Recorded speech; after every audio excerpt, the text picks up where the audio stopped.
Ez itt egy uszály. Ez már tegnap is itt volt, tegnap reggel is itt volt. 2 ilyen uszály itt van, de ugye nem ilyeneket tervezünk keresztbe állítani, nem is ilyeneket fogunk, hanem 2 bárkát, ami egy kicsit robosztusabb, látni fogjuk, ugye, meg hogy azt mondták a mérnökök is, hogy ha elsüllyesztésre kerül, jobban ellenáll a Duna víz nyomásának, ugye? Magas kockázata, mert az áramlási viszonyunk, a hajótest, hogy ki van téve az áramlási viszonyunknak, tehát könnyen előfordulhat, hogy felborítja.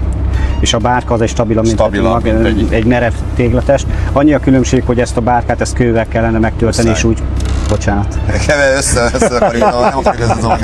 Bocsánat, tehát ez az uszályt kővel kell tölteni, és akkor úgy lehet süllyeszteni, mert az ad egy merev szerkezetet is, de a maga a bárka ez egy masszíva, tehát az arra készült, hogy a szállítójárműveknek a biztonságos elhelyezkedését. És simán a vízzel feltöltjük. És azt meg vízzel töltjük fel. No, már keresztbe is áll. Igen, tehát az már tegnap este pozícióval. Mutassuk meg, ugye tegnap este, amikor elmentünk innen valamikor 10 óra körül, akkor kezdték el a keresztbeállítását, vagy pozícióba állítását. Ugye itt látjátok a hidegvizes csatornát. Ez a neuralgikus pont egyébként, ugye, amikor csökken a vízszint, akkor bent is csökken a vízszint. És ott van keresztbe az első. A második az úton van, azt mondták nekem már reggel, hogy Dunaszekcsőnél volt, de gondolom most már valahogy följebb járt. Igen, tehát délután 3-4 óra magasságában itt kell lennie. Délután 3-4-re ideér a másik 80 méteres bárka is. Annyival tudtuk gyorsítani a folyamatot, hogy az a hajó, amelyik ezt felhozta, visszafordult, és ketten tolják most már fölfelé. Tehát akkor a jégtörő és a boton együtt. Itt épül fenékküszöb. Össze tudjuk a honfitársainknak így röviden foglalni, aztán úgyis mutatunk ma majd a tájékoztatón terveket, meg képeket, de hogy pontosan mi is zajlik itt, ugye rengeteg embert érdekel, hogy itt mi fog történni, mennyi kőből itt, ezen a helyen, 2 oldalról. Tehát maga a fenékküszöb építése, az a teljes kialakítás az, amit a mérnök kollégák méreteztek, mindenféle szempontból megvizsgáltak állékonysági oldalról, a 145 000 köbméter kő beépítésére lenne szükség. Értelemszerűen nekünk most az a legfontosabb, hogy a kívánt hatást tudjuk minél hamarabb kifejteni, tehát ezért megbontottuk, hogy mi az a létesítmény, ami már a vízszint emeli közvetlenül, tehát az egy bővebb számítással 35 000 köbméter, ezt most azért mondom bővebb számítással, mert megvizsgáltuk azt is, hogy mi az a minimum szelvény, ami már hatással van, tehát az 27 000 köbméterrel már össze tudunk zárni, és azt a kívánt emelési magasságot el tudjuk érni. De azért azt is elmondhatjuk, már az első pár nap után lehet valamilyen hatás. Ennek a hatás ez folyamatosan növekszik. Így van. Tehát most ezt monitoringozni fogjuk, tehát párhuzamosan lesznek alvizen, felvizen vízmércéink, és ezeknek az eredményét követjük. Sőt, még annyit csinálunk, hogy a hidegvizes csatornánál pedig egy távjelző állomást építünk ki. Tehát az azt jelenti, hogy nem csak manuálisan lehet a vízállásokat észlelni, hanem az folyamatosan fogja szolgáltatni az adatokat. Ugye, bocsánat, hogy szólok, a Honvédség tegnap a kutatóhajóval a szonározást elvégezte, tehát most már van egy pontos képünk a jelenlegi állapotáról. Igen, ez nagy segítség, és most tehát a meder felmérése meg voltak, erre készültek a tervek. A szonár és a Honvédség segítség agyba lesz nekünk nagy segítségünkre, hogy a meder változásokat, a beavatkozások hatására fogjuk folyamatosan monitoringozni, és ezekre mindig a megfelelő válaszlépéseket fogjuk megtenni. És még bocsánat, miatt tovább megyünk, sokan fölteszik a kérdést, mi lesz az árvíznél.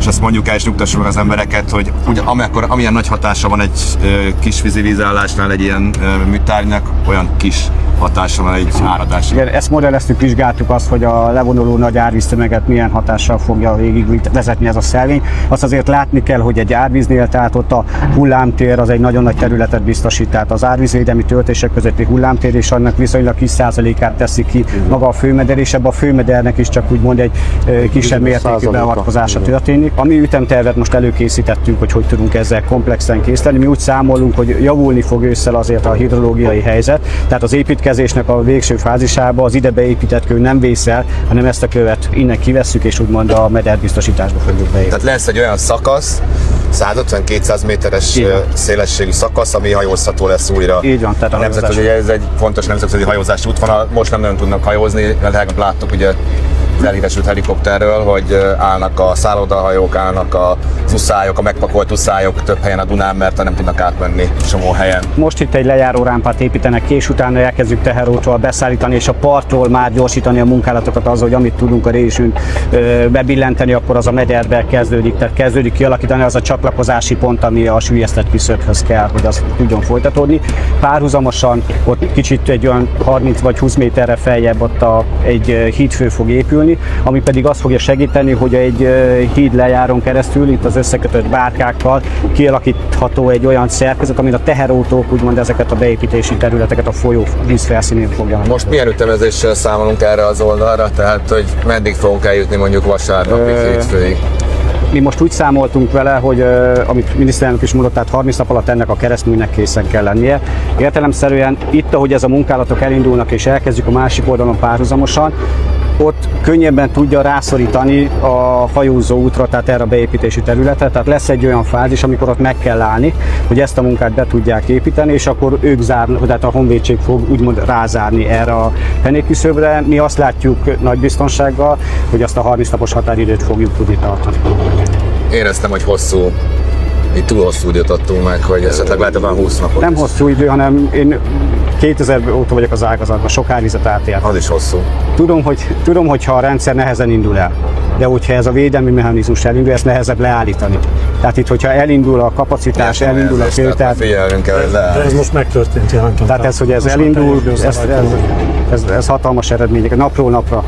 És onnantól, hogy már most eljutunk egy hét után, ott már egy pontosabb becslést tudunk mondani az akkori adatok alapján. Akikkel itt vagyunk most, a tábornok úr és a vízügyes kollégák és a Paksi atomerőműnek a vezetői is el tudják mondani egyébként, hogy több hete ülésezik ez a védelmi munkacsoport, ami a legelső pillanattól összeült, amikor információt kaptunk arról, hogy annyira alacsony lehet a vízállás, hogy le kell kapcsolni egymás után a paksi turbinánkat, és ugye az a veszély is fennállt, hogy a teljes paksi atomerőművet. De rengeteg lehetőséget vizsgált meg a munkacsoport. Talán szerintem azt is mondhatom, hogy eléggé rámenősen próbáltam én is kiszedni a megoldásokat, és nagyon sokat el kellett vetni, ugye, amik az erőmű területén a hidegvizes csatornánál voltak egyes tervek, hogy ott szártfalazással, ledékkőfalakkal elzárni, duzzasztani a vizet. A nukleáris biztonság megőrzése érdekében ez nem lehetséges. Atomenergia Hivatal és egyébként több szakértő is elutasította azt.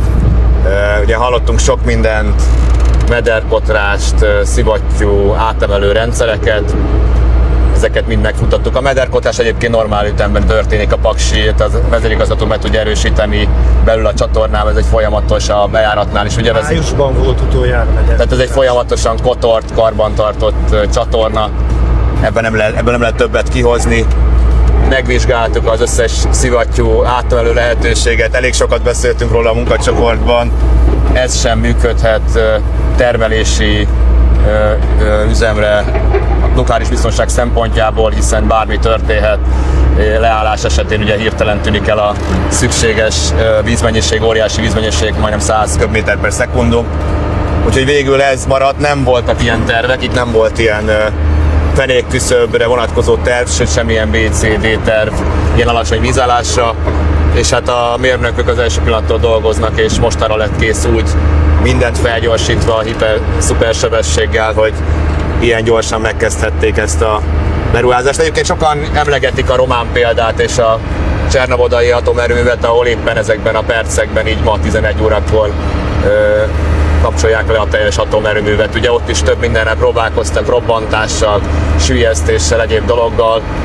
Sajnos ott nem jártak sikerrel. Jelenleg Pakson 2 turbina üzemel, biztosan a jelenlegi vízállás előjelzések szerint valamikor szombaton, igen, vasárnap érhetjük el azt a mínusz 130. Még lehet, hogy hétfőig. Még lehet, hogy kicsúszik, kitolódik hétfőig az a szint, ahol megint el kellene kezdeni az egyik turbinát lekapcsolni. Ugye azért kerülnek beállításra ezek a bárkák, ez az egyik, és ugye ma megérkezik a másik, 2x80 méter, azért kerülnek beállításra, minden előkészítésre, hogyha szükséges egy átmeneti vízszintemelés 10-20-30 centi, ugye a modellek különböző esetleges emelkedéssel számolnak ezen bárkák elsüllyesztés esetén, ami esetleg segít abban, hogy amíg elkészül az állandó, majd erről is mindjárt beszélünk, fenékküszöbös megoldás egy olyan fázisig, hogy tudjon emelni, addig tudja tartani ez az átmeneti megoldás a szükséges vízszintet, hogy se egy, se 2 turbinát ne kelljen lekapcsolni, de hogy teljesen biztosan ne kelljen lekapcsolni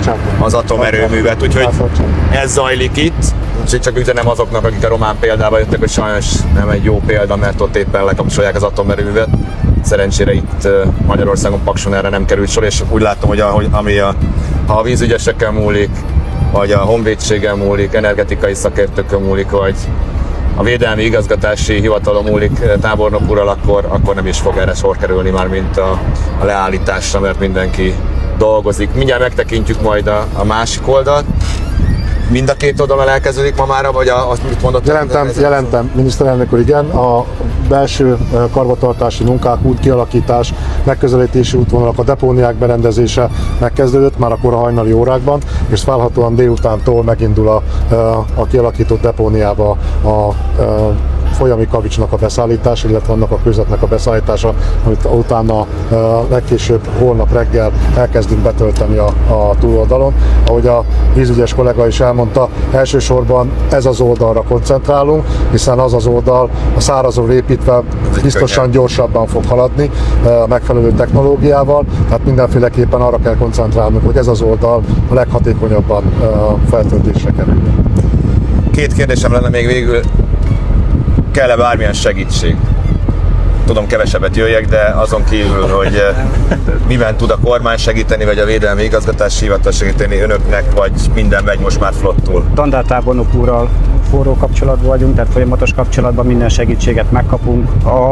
Csak egy példát mondok, tegnap nehézgépjármű útvonalengedély kellett, hogy az észak-konyhi vérének gördülékenyen működött, tehát én úgy látom, hogy ez egy nagyon hatékony összetett rendszer. Az az igazság, hogy maga az igazgatás rendszere felkészült arra, hogy segítse ezt a munkát, csak a szikrát kell megadni. Tehát, hogyha a megfelelő igény megérkezik, megkapjuk a felhatalmazást, akkor meg fognak történni a folyamatok. Én azt gondolom, hogy a döntés megvolt elég gyorsan és elég határozottan. Még egy dolog, ugye említettük többen is, hogy érkeznek felajánlások. Kő, jármű, vízi, és egyébként szárazföldi jármű és technológia, tudás. Hova tudnak fordulni? Mi a legegyszerűbb módja, hogyha cégek fel szeretnének ajánlani segítséget? Van-e egy központi elérhetőség? Vízügyhöz forduljanak, önökhöz forduljanak? Fordulhatnak mi hozzánk, és akkor az Védelmi Igazgatási Hivatal. Ezt tudok mondani egy e-mail címet, de majd meg is jelentetjük akkor a szükséges. Azt meghallgatjuk azért, hogyha van egy... Jó, ez a dunakukacvih.gov.hu dunakukacvih.gov.hu VIH, ugye Védelmi Igazgatási Hivatal, úgyhogy H-ból vége.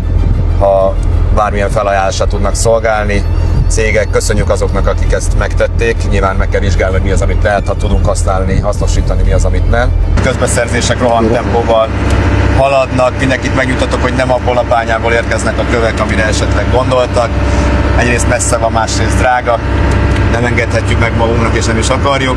De több bányából is fog egyébként érkezni kő, most elsősorban a Polgárdi bányából érkezik, de ahogy mondtam, érkeznek felajánlások országszerte több helyről. Mind a két oldalon megkezdődött a munka, itt van a honvédség, itt van a vízügy, itt van a koordináció, itt van a Paksi atomerőmű.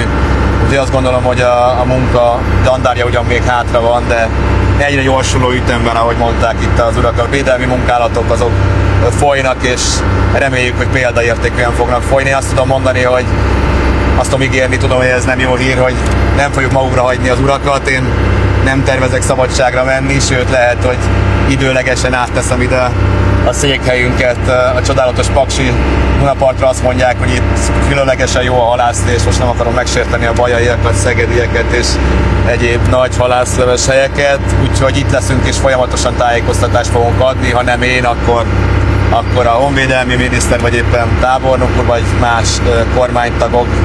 Én innen is azt szeretném kérni, amit tegnap is kértem, hogy fogjunk össze. Most biztos, hogy nem a viták ideje van. Én értem, hogy vannak, akik 16 évig hagyták kiszáradni az országot, és most hirtelen öntudatra ébredtek, és késlekedésről beszélnek, de szerintem nem ezeknek a hazugságoknak van itt az ideje. Másfajta hazugságoknak sincs itt. Szerintem itt mindenki látja, hogy ez a nemzetünk és a magyar gazdaság szempontjából meghatározó munka, beavatkozás, beruházás, és szerintem azzal tudjuk a leginkább segíteni a szakembereket a munkával, hogyha nem dezinformálunk, hanem esetleg segítünk, de ha segíteni nem is tud sem mindenki, akkor legalább ne akadályozzuk őket. Úgyhogy én szeretném megköszönni a vízügynek is, szeretném megköszönni a koordinációnak is, a Védelmi Igazgatási Hivatalnak, a honvédségnek is. Parancsa, hazámat szolgálom! Köszönjük szépen, és reméljük, hogy a Paksi atomerőmű ezzel a beavatkozással tényleg működőképes marad, sőt, egyre több turbinát tudnak majd beüzemelni. Ennyit most Maxról, és délután 3 órakor pedig egy sajtótájékoztatót tartunk tábornok úrral a részletekről, bemutatjuk a terveket is, kivetítjük, hogy is fog kinézni maga a műtárgy, a fenékküszöb és a bárkák süllyesztése hogyan történik meg szükség esetén, úgyhogy majd tartsatok velünk akkor is, minden jót!